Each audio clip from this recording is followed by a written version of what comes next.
Drew Brees was a heck of a quarterback. Drew Brees was a fantastic quarterback and not mentioned a lot when you start talking about the greatest quarterbacks of all time, which is unfortunate because the dude has just been a part of like almost every passing record, right? Played college football at Purdue. He led the Big Ten. He set all the Big Ten records, Big Ten conference records, completions, attempts, yards. He was a killer at Purdue, an absolute killer. But of course, he's too small. He doesn't have the arm strength. Drew Brees is about 6 foot, 210 pounds. And so many questions about him. Second round pick of the Chargers. He was the first pick in the second round and was the second quarterback taken.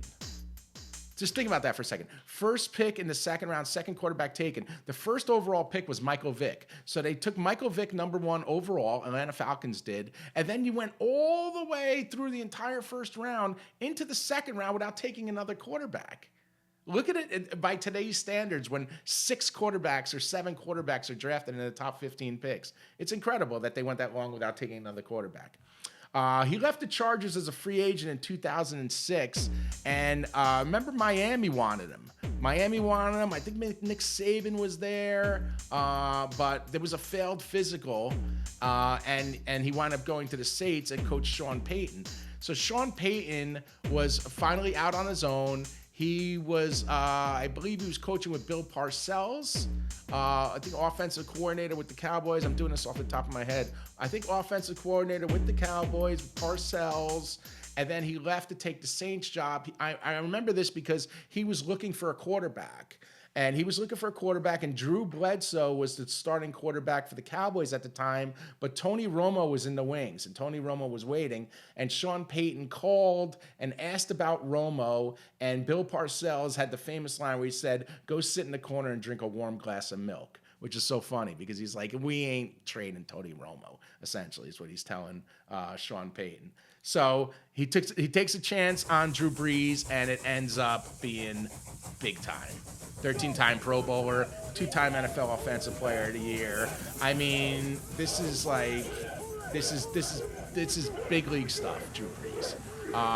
One of the most accomplished quarterbacks ever. So during Week 15, right? This is Week 15 against the Indianapolis Colts on Monday Night Football. Fitting that it's against the Colts. He breaks Peyton Manning's record for most career touchdowns. You know, in this game right here, most career touchdowns, 540 to tight end Josh Hill, and then he had his career best 20th straight completion in the third quarter of that game.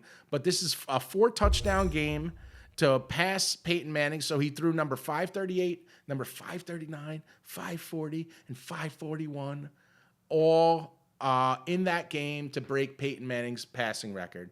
I was able to meet Drew Brees. He signed this ticket. It was really curious when I slid the ticket over to him. I think he was admiring it for a second. You'll see. We're going to show you the video right now. But I think he was kind of just checking it out. I think he was kind of, I don't know, like if he was just kind of looking at himself or admiring the ticket, or if he was like confused where to sign it. I told him to sign it across the chest, but I don't think so you watch the video for yourself and you judge. It's a cool little video. Here it comes. Hi guys. See you going across the chest there. 4-touchdown day when you broke the NFL passing record, touchdown record that day. Plaque across the chest, please, if you don't mind. What's that?